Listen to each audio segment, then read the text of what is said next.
कौन सोच सकता था कि एक साधारण सा दूध का डिब्बा रे के हाथों में आते ही जेल तोड़ने का सबसे बड़ा हथियार बन जाएगा। लेकिन जैसे ही रे ने उस डिब्बे को फाड़ा, उसमें से एक पतली चमकदार प्लास्टिक की शीट बाहर निकली। मौका मिलते ही उसने उस शीट को जेल के गेट पर लगे पासवर्ड लॉक के ऊपर सावधानी से चिपका दिया। जब गार्ड ने पासवर्ड टाइप किया तो उसकी उंगलियों के निशान उस शीट पर साफ छप गए। रे ने एलिमिनेशन मेथड का इस्तेमाल करते हुए जल्द ही सही पासवर्ड का कॉम्बिनेशन ढूंढ निकाला। लेकिन असली चुनौती अभी बाकी थी। गेट के बाहर हाथ कैसे पहुंचाया जाए। रे ने टॉयलेट पेपर को पानी में भिगोकर छोटी छोटी गोलियां बनाई और उनमें टूथपेस्ट मिलाकर एक चिपचिपा मिश्रण तैयार किया। फिर एक बड़े कागज की शीट में इन्हें लपेटकर उसने एक अनोखा चिपचिपा हथियार बनाया। लेकिन यह सब करने के लिए उसे कैमरे की नजरों से बचना था। रे ने पहले ही गार्ड की दिनचर्या का बारीकी से अध्ययन कर लिया था। हर बार जब गार्ड उसे सेल में बंद करके जाता, वह बाहर सिगरेट पीने और समय बिताने के लिए चला जाता। इस दौरान मॉनिटरिंग रूम 7 मिनट के लिए खाली रहता था। यही रे का सबसे बड़ा मौका था। रे जानता था कि जेल से भागने के लिए 3 चीजें जरूरी हैं। पहला, गार्ड्स की रूटीन की पूरी जानकारी। दूसरा, जेल के ढांचे का सटीक अंदाजा। और तीसरा, बाहर किसी भरोसेमंद साथी का होना। रे ने पहले 2 चीजों पर पकड़ बना ली थी। उसने जेल के पास एक कमजोर जगह भी ढूंढ निकाली थी, एक फायर स्टेशन जो जेल की दीवार से सटा हुआ था। रे के पास ब्लैक सेल की लोकेशन का भी पता था। सब कुछ दिमाग में सेट करने के बाद उसने अपने प्लान को अमल में लाना शुरू किया। उसने जानबूझकर एक कैदी पर हमला कर उसे घायल कर दिया। जैसा उसने सोचा था वैसा ही हुआ। गार्ड्स ने उसे सजा के तौर पर ब्लैक सेल में डाल दिया। जब गार्ड खाना देने आया, रे ने चुपके से कागज की गोली छोटी खिड़की के ताले में डाल दी, जिससे वह आसानी से खुल गई। पासवर्ड सिर्फ 4 अंकों का था, जिसे रे ने चुटकियों में क्रैक कर लिया। ब्लैक सेल से निकलते ही उसने मॉनिटरिंग सिस्टम को हैक कर 1 मिनट पुराना फुटेज चला दिया ताकि गार्ड्स को कुछ पता न चले। इसके बाद उसने फायर स्टेशन से जुड़ी वेंटिलेशन पाइपलाइन को खोज निकाला। जब गार्ड्स सिगरेट पीने में व्यस्त थे, रे उस पाइप के रास्ते रेंगता हुआ बाहर निकल गया। बाहर उसकी साथी पहले से ही तैयार थी। उसने एक छोटी कार में विस्फोट कर दिया, जिससे फायर अलार्म बज उठा। गार्ड्स ने सीसीटीवी फुटेज चेक की,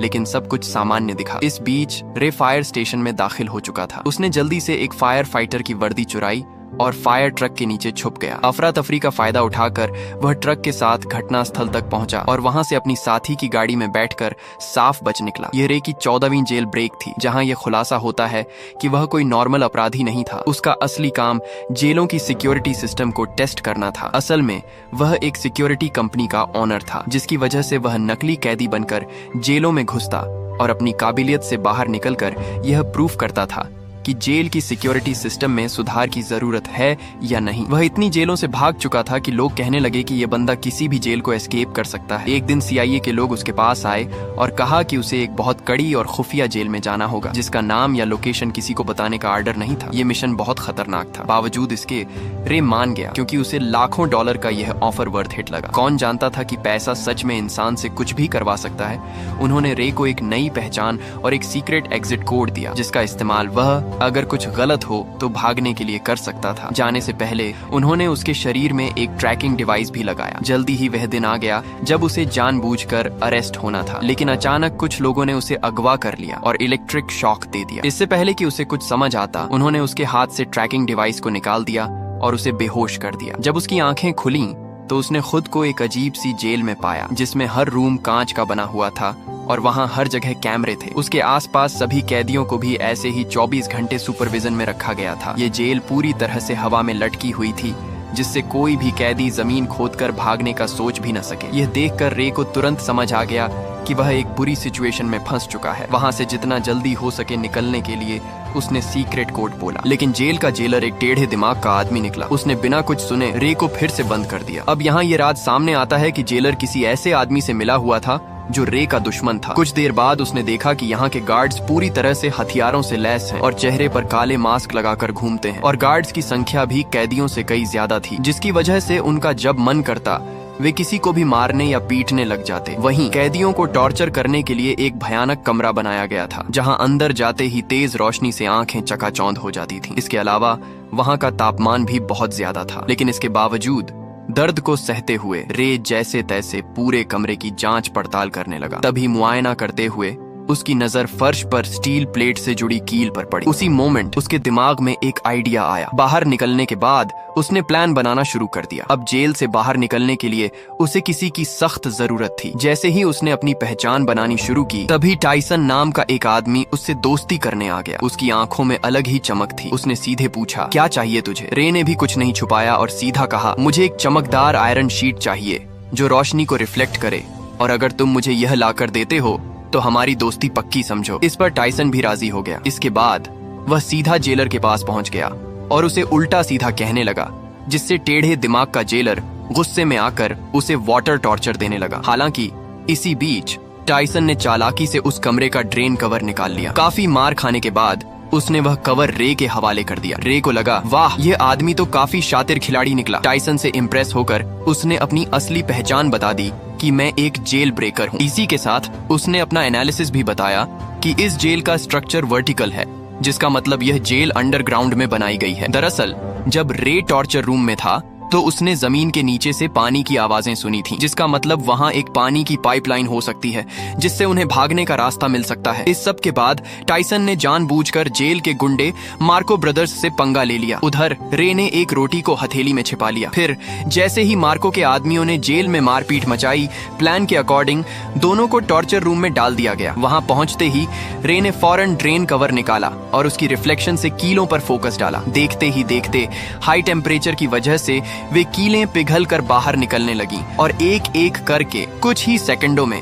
उसने सभी को निकाल लिया। फिर उसने रोटी का टुकड़ा मुंह में डालकर टाइसन को इशारा किया ताकि वह गार्ड का ध्यान अपनी तरफ खींचे। इसके बाद टाइसन ने अपना काम शुरू कर दिया, जिससे जेलर का ध्यान उसकी तरफ चला गया। वहीं रे ने तुरंत गीली रोटी को सीसीटीवी कैमरे पर चिपका दिया ताकि अंदर की फुटेज न दिखे। फिर वह फ्लोर से नीचे उतर गया और पाइपलाइन में चढ़ते हुए आगे बढ़ने लगा, लेकिन बदकिस्मती से रास्ते में गलती से एक तार टूट गया, जिससे पानी बाहर आने लगा। आखिरकार जब वह ऊपर पहुंचा तो उसके पैरों तले जमीन खिसक गई, क्योंकि यह जेल जमीन के नीचे नहीं बल्कि समुद्र के बीचों बीच पानी की एक विशालकाय शिप में थी, जहां से भाग पाना नामुमकिन था। इस बीच पानी लीक होकर जेल के अंदर भरने लगा, जिसकी वजह से टॉर्चर रूम के कैदियों को रिहा कर दिया गया। खुशकिस्मती से रे गार्ड्स की नजरों से छिपकर समय पर वापस आकर बच गया। हालांकि दूसरी ओर एक नई मुसीबत उसका इंतजार कर रही थी। दरअसल जेलर को फर्श पर छोड़ी गई कीलें मिल गईं, जिससे वह समझ गया कि रे ने जेल तोड़ने की कोशिश की है। उसके बाद उसने फौरन एक आदमी को कॉल लगाया, जहां यह राज खुला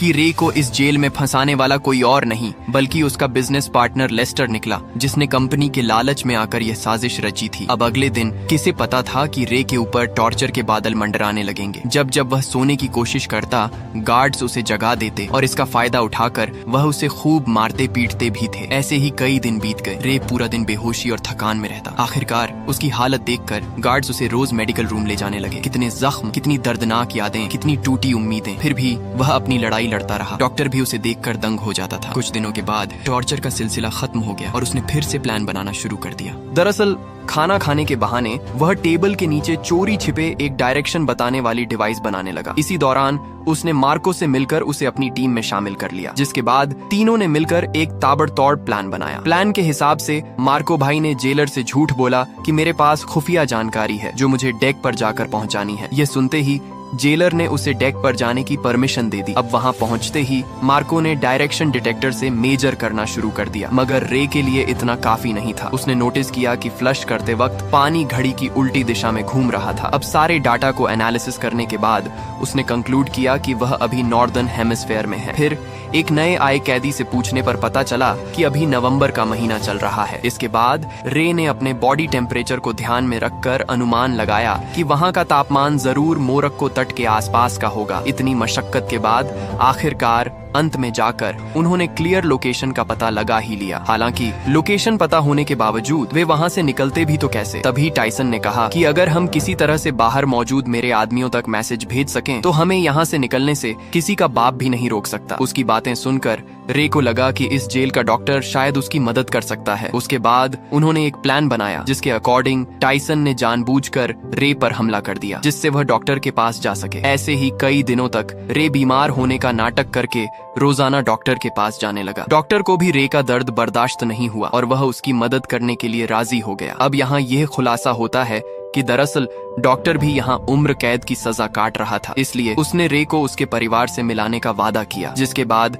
उसने गुप्त रूप से रे का मैसेज टाइसन के आदमियों को भेज दिया। सारी तैयारी हो चुकी थी। तभी रात को जेलर ने देखा कि रे दीवार पर कुछ टैप कर रहा है। असल में यह मोर्स कोड था और जब जेलर ने इसे डिकोड किया तो लिखा मिला कि कल सुबह सी ब्लॉक में दंगा होने वाला है। यह देखकर जेलर के पसीने छूटने लगे। उसने तुरंत सी ब्लॉक में 3 गुना सिक्योरिटी बढ़ा दी। अब उसे कौन बताए कि यह तो रे का मास्टर स्ट्रोक था। असली दंगा तो उसके अपने ब्लॉक में होने वाला था जहां सिर्फ 2 गार्ड्स ही बचे थे। अब जल्दी ही अगली सुबह 2 गैंग्स आपस में भिड़ जाते हैं। इस हंगामे का फायदा उठाकर रे, टाइसन और मार्को वहां से भाग निकलते हैं। तभी भागते भागते रे कैमरे के सामने आकर जेलर को चिढ़ाता है। गुस्से में आकर जेलर सभी गेट्स को बंद करवा देता है। फिर तीनों पाइपलाइन के रास्ते से जेल की छत की तरफ चढ़ते हैं। जब वे डेक के बिल्कुल पास पहुंचते हैं तो उनका रास्ता एक इलेक्ट्रॉनिक गेट से बंद हो जाता है, जिसे खोलने का बस एक ही रास्ता था कि पूरी जेल का पावर ऑफ कर देना। इस जोखिम भरे काम से सबको वापस पकड़ा जा सकता था। वहीं दूसरी तरफ जेलर ने मोशन डिटेक्टर के जरिए उनकी लोकेशन ट्रेस कर ली और फिर सारे गार्ड्स उनके पीछे लग गए। तभी भागने के दौरान मार्को को गोली लग जाती है। वह समझ जाता है कि उसका जिंदा बचना अब मुश्किल है, इसलिए वह अपने साथियों को भागने को कहता है और अकेले गार्ड्स को रोकता है। जैसे तैसे रे नीचे पावर रूम तक पहुंचकर पूरे शिप का पावर ऑफ कर देता है और ऊपर गेट खुलते ही टाइसन तुरंत डेक तक पहुंच जाता है। खुशकिस्मती से वहां हेलीकॉप्टर भी पहुंच चुकी थी, लेकिन टाइसन के मजबूत इरादों की वजह से वह रे को अकेला छोड़कर जाता भी तो कैसे। उसने मशीन गन उठाई और सामने आने वाले गार्ड्स पर गोलियां चलानी शुरू कर दी। वहीं दूसरी तरफ रे छुपकर पानी के एक टैंक में घुस गया जहां उसे ढूंढ पाना मुश्किल था। यह देखकर जेलर ने तुरंत आदेश दिया कि शिप को दोबारा रिस्टार्ट करो, जिससे जिस पानी के टैंक में रे छुपा था वह अपने आप फ्लश होने लगा, जिससे रे फौरन समुद्र में जा गिरा। रे का दिमाग देखकर जेलर के तो होश ही उड़ गए। वहीं इधर टाइसन ने एक बंदूक उसकी तरफ फेंकी। रे ने तुरंत कैच किया और कुछ गोलियां फायर कर दी, जिससे जेलर के पीछे रखे तेल के ड्रम फट गए। इसी के साथ जेलर की वही मौत हो गई। अब सब कुछ शांत हो गया और वे दोनों अफ्रीकन तट पर पहुंच गए। अचानक सामने से एक गाड़ी आई जिसमें से एक लड़की उतरी। वह लड़की और कोई नहीं बल्कि जेसिका निकली, जिसने रे को यह मिशन का ऑफर दिया था। तब रे को पूरी बात समझ आई। ये सारा प्लान टाइसन की बेटी का था।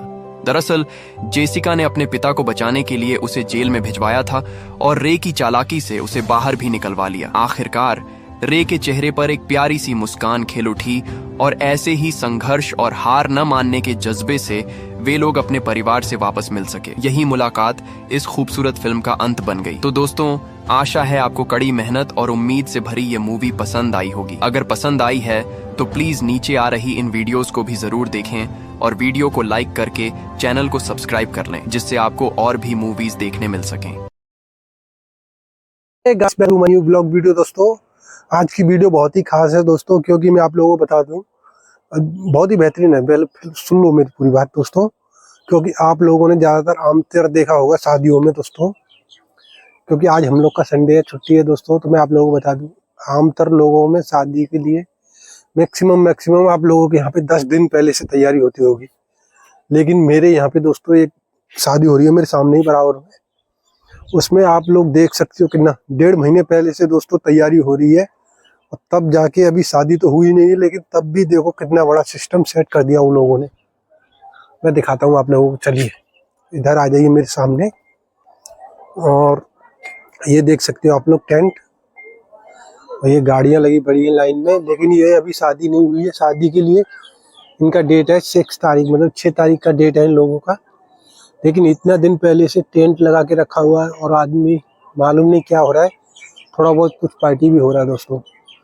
तो इतना दिन पहले से कौन तैयारी करता है बताओ। इस टेंट का ही दोस्तों, ये टेंट लगाया है ना पूरा टीन सेट से लगाया है, तो इस पूरे टीन सेट का और टेंट का ही दोस्तों बहुत ज़्यादा खर्चा है।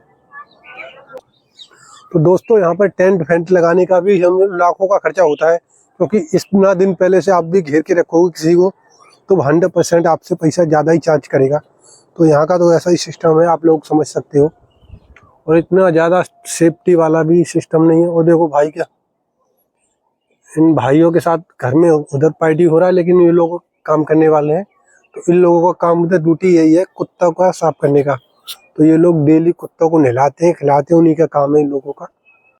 दोस्तों, आप लोगों ने ये मूवी देखी, ट्रेलर देखा, ट्रेलर बहुत ही बेहतरीन था दोस्तों। और आप लोगों को ऐसे ही मूवी की ट्रेलर चाहिए तो इस चैनल को सब्सक्राइब कर लेना, क्योंकि मैं यूट्यूब से, इंस्टाग्राम, फेसबुक, जहाँ भी सोशल मीडिया ऐप्स होता है, वो सब ऐप्सों से मैं ढूंढ के लिए आप लोगों के लिए बेहतरीन से बेहतरीन ट्रेलर लाते रहता हूँ दोस्तों। तो मेरे चैनल को आप लोग सब्सक्राइब कर लें, क्योंकि जो भी मूवी ट्रेलर आपको देखना है या मूवी भी देखनी है तो आप लोग मुझे कमेंट कर सकते हो, मैं आप लोगों को वो अपने चैनल पे दे दूंगा। और फिलहाल मैं इससे बेहतरीन बेहतरीन ट्रेलर मैं आप लोगों के लिए लाता रहूँगा। तो दोस्तों, मेरे चैनल को आप लोग सब्सक्राइब जरूर करें। और ये मूवी आप लोगों के लिए हॉलीवुड की एक से एक बेस्ट मूवी लेके आऊँगा दोस्तों। प्लीज़ लाइक सब्सक्राइब चैनल के लिए, और वीडियो पसंद आए तो लाइक सब्सक्राइब और बने रहें चैनल में। और हॉलीवुड की एक से एक बेहतरीन मूवी इस चैनल पे मिलेगी आप लोगों को, क्योंकि मैं हॉलीवुड का ही फैन हूँ। तो मैं भी चाहूँगा आप लोगों को हॉलीवुड का ही सेम ट्रैक दिखाऊँ। Like subscribe.